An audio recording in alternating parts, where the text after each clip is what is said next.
Hey everyone, Jeff here again for RhinoCo Technology. In this video, we're going to be talking about face detection, also known as face capture. This is a function on select VIP Vision AI-based network video recorders and AI-based IP cameras that allows us to capture an image of a face or multiple faces within a live video feed. Now, note that I'm talking about face detection here, so detecting a face, not detecting Jeff's face or John's face. That's actually called face recognition, and that's a separate function entirely. But this video is going to focus on face detection. Now, face detection is a good lead-in to face recognition because, of course, before you can recognize the face, you must first detect it and capture it. But in this video, we're going to be focusing purely on face capture. Now you might say, well, if I'm capturing a face, what's the point in capturing a face if I'm not going to recognize it afterwards? I'm not going to perform recognition functions. Well, it's actually quite useful because there's a number of different things that you can do. So the most common one is, capturing faces as they come into shot. So let's say I want to aim a camera at the front entranceway of somewhere, and I'm going to be capturing faces as they come in the door. That can be really great for later review. Instead of having to go through all the footage, instead I can search through based off faces. And that's actually the most common use for something like this, and in my opinion, the most valuable feature. There's a couple of other things that you could do though as well. You can also say, I want to send me alerts based off faces. So let's say instead of setting up a tripwire event, or instead of setting up something like wiring, say, an alarm into the recorder and triggering based off that, we can actually trigger off faces. So I can have a camera at an entranceway or something to that effect, and I could send alerts to a phone or alerts to a PC-based client or something like that based off seeing faces. And obviously that's a really good indication that, hey, there's a human there. It's not a dog that's passed the line. It's not water that's flowing across the ground and has triggered an IVS line or something like that. It's not motion detection getting set off by the tree. There's actually a face. And because there's a face, I might want to take actions based on that. Something else that we can actually do is enhance the face, the image of the face. So when we see a face come into shot, we can enhance that image. It's called region of interest tracking, and we're going to go into that in this video as well. So I'm going to show you how to do those three things: set up triggers, set up region of interest tracking, and of course show you how we do playback based off faces that we've captured. But before we can do any of that, we need to work out what devices actually support these functions, and that's what I'm going to show you right now. So we can basically any of our AI-based network video cameras and network video recorders will support these functions. Keep in mind, we're looking at this in April 2020. So this range will obviously be updated as we move forward, and you'll probably find that this is carried over to most products in the VIP Vision range. But for now, these are the recorders and cameras that are supported. So any way that you see on the Rhino website face capture next to a camera, that's going to indicate that we can do the functions that we're describing in this video. Note that we also have NVRs here, so the network video recorders. These are AI-based network video recorders, and they will capture faces from any camera. So you don't necessarily need to update your cameras. You can simply update the recorder, and that recorder will then be able to capture faces, and you'll be able to perform the functions that we describe in this video. In saying that, there is also the opposite. We don't necessarily have to update our recorder. We could use an AI-based camera with a relatively modern VIP Vision recorder, or even just something that you're installing new. It doesn't necessarily have to be a more expensive AI-based recorder. You can just use the AI-based cameras. So you could use lower cost cameras for most of your other sections of the install, and just use an AI-based camera where this function is required. So what are we going to be using in this video? So I'm going to be using, these are the network video recorders. Any of the current network video recorders that you see here will work with AI-based cameras to perform face detection. Now, in this video, I'm going to be using an AI-based camera, the Ultimate Series 8 megapixel AI-based dome camera. You can see that it does support face capture, and I'm going to be using an AI-based recorder. Now, I did note that you do not need both an AI-based recorder and an AI-based camera, but in this video, that's what we're going to be using. Okay, so now I'm going to just jump across and show you the recorder, and then we'll go through what we need to do step by step to enable face detection, and then I'll go through the things that you can do with face detection. Okay, so here is our AI-based network video recorder, and I'll right-click and select main menu. Now, before I do that, you'll see that this interface, might look a little bit different to the blue interface that you've used up until now. If your NVR is one of the ones that I mentioned previously or on that page before, and you want to add an AI-based camera to do the functions shown in this video with face capture, you will need to update firmware on your recorder. Okay, so just check the RhinoCo website for the latest firmware that's available for your recorder. So let's jump into the main menu. I'm going to log in first up with my pattern password, which is a nice complicated U. And what we need to do here is select AI. Okay, so everything that we're going to do with our face capture is going to go through the AI menu. You can see manage and view artificial intelligence and face recognition information and settings. So I'm going to click on AI.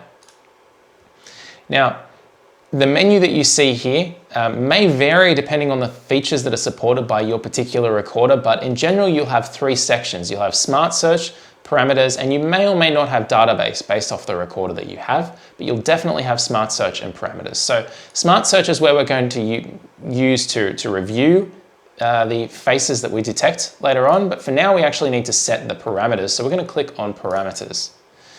Now, the first thing that we need to do, if we're expecting to use an AI-based camera, okay, so not an AI-based recorder, we're not going to be using the AI-based functions of the recorder, we need to first set the smart plan on that camera. And as you can see here, we've got three options. We have face detection, IVS, and people counting. Obviously for this video, we're going to be selecting face detection. Note that when I select face detection, it removes my option for IVS and people counting. These can no longer be selected on this camera. So you have a choice of face detection or IVS or people counting. So I'm going to apply that setting on channel 7, which is the one that I'm viewing here at the moment, or I should actually just show you. If I right click back out of here and I double click on channel 7, you'll see that the reason I've selected it is because obviously it covers me and it covers my face. Okay, so I'm going to right click again and select main menu, and I'm going to go back into AI.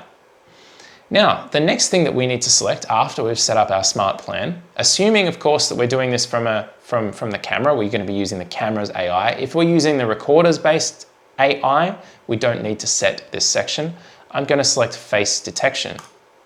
So from face detection, again, I select my channel, which in this case is channel 7, and I select enable. And that's essentially all I have to do to turn on face detection. And I click apply. Now, as I mentioned before, we're doing AI based on camera based AI, I should say. We're not using the device or the recorder to do the AI. We're going to be selecting the camera. And like I said, select apply, I right click, I one more time to exit. You'll see that we're back at the camera.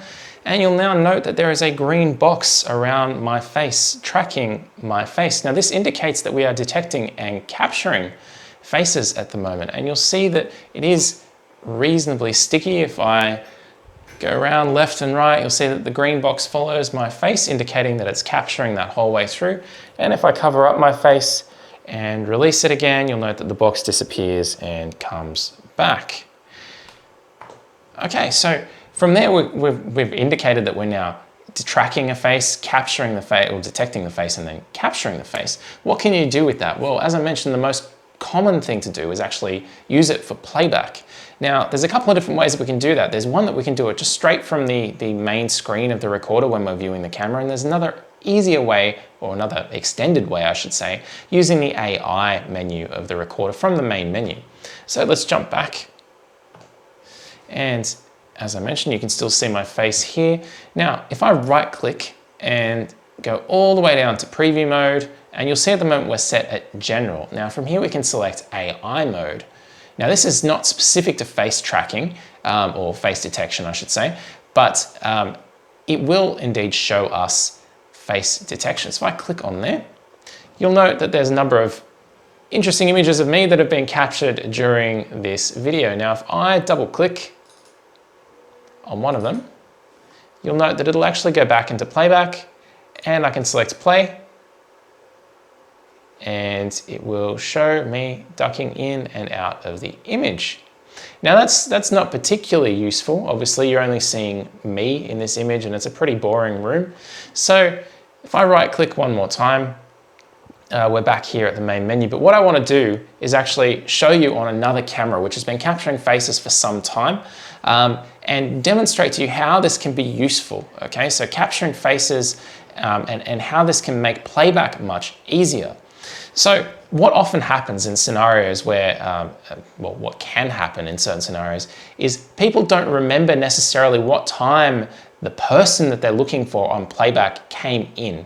Okay, came into the store, came to the house, something like that. They may not necessarily recognize or remember when that person was there, but they will remember their face. People tend to have pretty good memories for faces. And while they won't necessarily be able to describe their face, if you show them a big long list of faces, there's a good chance they're going to be able to pick them out. It's kind of like picking someone out of a line, okay? Like a lineup at, detectives trying to make you pick someone out of a line. It's a similar sort of deal.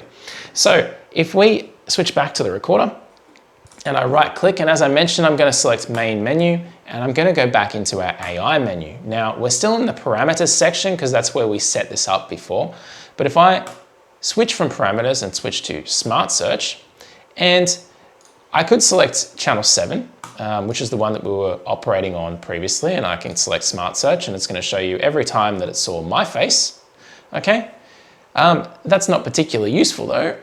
If I right click and select channel 1, which has been capturing faces for some time, and select smart search, it's going to show you lots of different faces. Now, this is really quite good because what this allows us to do is flick through every time that it saw a face, and I can say, tell me when you see the person that you're looking for, and we can just flick through and we can say, oh, there he is. That's the guy that I'm looking for. So I can double click on that image, double click over here, and we can see when that particular person came into shot and when they were detected. And you'll note the green bars around the images there, showing us that that has been detected.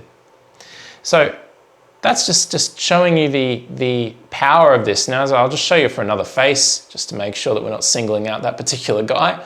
If we come through and we pick this lady here, double click on here, it's all right, double click here and it's going to come up on the side. And if I double click again, it's going to go full screen and we can watch to see when this particular lady came through the door and when the face was captured. Now, just right clicking to go back. Now, if I wanted to save this, I could select any of the checkboxes for any of these faces down here and I could select backup, and this would allow me to back up to a USB stick just by pressing start. I could select to backup as a DAV or an MP4 file, and I can also select to back up the video of that person coming through, or possibly just a picture of that person if I wanted to back it up to disk and maybe print it out so that we had that as a record and we knew if that person was coming into the store again.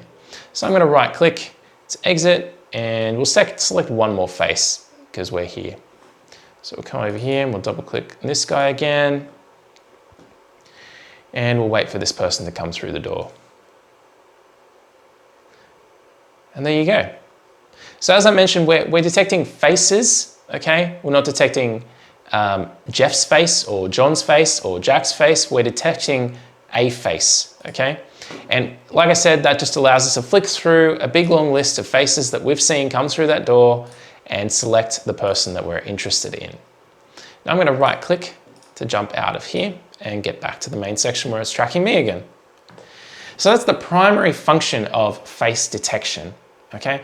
It allows us to go back through and flick through a big long catalog of faces, and from that select the person that we're looking for to find the event and the time that we're looking for, rather than going through your traditional time bar and skimming through, fast forward, or whatever it is that your particular method of doing it. That time-consuming method we can eliminate with face detection. Now, there's a couple of other functions and a couple of other cool things that you can do with face detection. I'm going to show them to you now. So I'm going to jump back across to our recorder, and I'm going to right-click and select main menu again. And as I mentioned before, we're going to go into the AI menu, and we're not doing smart search, we're setting parameters on these cameras. So I'm going to come in here, make sure that face detection is still selected. select channel 7, which is the one that is pointing at me.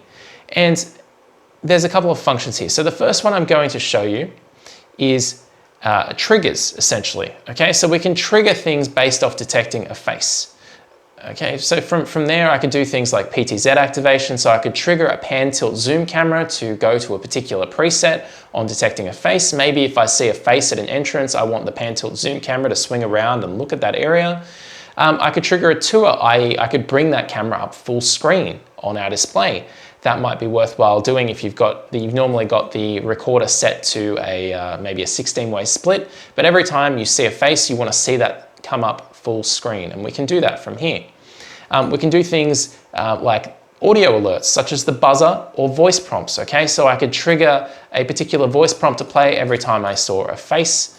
What I'm going to show you here, I could also trigger alarm outputs, okay? So I could trigger one of the relays on the recorder to go, but the one that I'm going to select here is buzzer, just because it's the simplest to show you on video, and it indicates essentially what happens when we see a face. So I'm going to select buzzer and click apply. Now I'm right-clicking and right-clicking one more time to get back. Now, because this face, my face, has been in shot the whole time, it's not going to tell you anything until the face goes away, i.e. it's not visible anymore, and then the face reappears. And you'll note that from there, you've actually heard the beeps indicating that the recorder has seen a face. Now, it's not going to keep beeping because it's seeing my face, and as I mentioned before, it's very sticky, so it doesn't really matter where I end up here, it's going to be the same. Now, I'm just going to show you one more time. So face goes away, face reappears, and we get beeps, or in another way, face goes away, face reappears, and you'll note that it's really quick and it's really good. You can actually, like I said, you can trigger anything for this. You don't have to be triggering the buzzer. The buzzer is just an indication, but like I said, you can trigger outputs, you can trigger PTZ presets, tours, things like that. So that's the first really interesting function and something that I think, could be quite useful. Actually, one other thing to note on that, you could actually send alerts to a mobile phone based off that, or you could send emails or anything, any trigger that the recorder is capable of, or the camera, if you're using the camera by itself, is capable of, you can actually send to any device. So one other function, and the final function that I'm going to show you here, is called region of interest tracking, okay? So region of interest tracking, some people may not be familiar with it, but essentially what it does is it says, I've got a very important part of the image. This camera might cover a wide area, but this is the only part that I'm interested in right now. Put more detail or more data into that section of the image and give us less data for the rest of it. So this doesn't really make much difference when you're streaming at high bit rates, okay? When your recorder's running at a high bit rate, let's say your camera's set to 8 megabits, 16 megabit a second, something like that. This is really when you're trying to get every last ounce of recording time out of the machine and you're running up against the limits of hard drive space or something like that. So you need to drop your bit rate way down. What this allows us to do is it gives us the option of preserving facial detail, as we're going to set a region of interest automatically around a detected face, while not necessarily increasing the bit rate for the scene. Okay, so we're going to take available bit rate from the surrounds, and then we're going to stick that in the face. And I'm going to just demonstrate to you how that works. So we're going to jump back across to the recorder, and as I mentioned before, we're going to select right click and select main menu, and then we're going to go into AI. And from AI again, we're going to select parameters and then face detection. Now this time I'm going to turn on face region of interest. Now it's worth noting that this is only functional if you're doing AI by the camera. If you were to do it by the recorder, you'll see that checkbox disappears. That's because the recorder can't dynamically set regions of interest on the camera. Only the camera can do that. So we're going to come in here and we're going to select face ROI, or face region of interest, and we're going to click apply. Now, that's not going to immediately be obvious. I'm going to leave buzzer turned on so that you know when it's seeing a face versus when it's not seeing a face. And I'm going to click apply. I'm going to right click and right click once more to exit. I'm going to get rid of the AI bar on the side here just to make this a little bit clearer. And I'm going to apologize, but I'm going to zoom in on my face here. So zooming right in. Now you'll note the quality of what we've got going on here at the moment. Now, I'm going to use my laptop to turn face region of interest on and off and see if you can notice a difference, particularly around areas like my hair up here, areas of detail around my face. It might be a little bit hard depending on the device that you're viewing this on YouTube, but hopefully you'll see the difference. So I'm about to turn face region of interest off right now, so off, and I'm going to turn it back on right now. And hopefully you'll notice that it sort of clears up areas. You'll note that the compression kind of clears up some of the areas. So going to turn it back off again now. And I'm going to turn it back on one more time. On. And off. And yeah, the easiest place to note is that the image overall just seems softer. Now, it's possibly not that obvious to see in this image because, as you'll note, the room is particularly bare, there's not much else going on. But what you typically will notice this in is when there's a lot of movement in the scene, okay? So when it's a fairly complicated scene, when we're kind of pushing our encoding for the amount of bitrate that we've allocated, that's when you'll notice that this function actually helps. Now, just for one other indication, obviously we're applying more data to the face, which means we're taking data away from other areas of the image. So I'm just going to show you some other areas of interest on here. So now if I zoom in to the top of this Rhino up here, this might be a little bit more clear that we're actually we're taking data away from other areas. Now, face region of interest is turned off right now. I'm about to turn it on.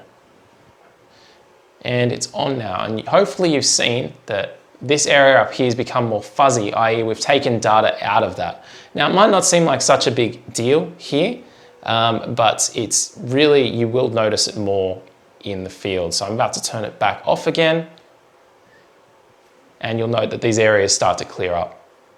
Again, it might be difficult to see any difference here depending on what you're viewing this on, but if you're viewing it on a large screen, hopefully it's visible. Okay, so just to recap, in this video we've gone over face detection, also known as face capture, and I've shown you how to configure it, I've shown you where it's useful, mainly in playback, and a couple of other options that you can set, so triggers and things like face region of interest.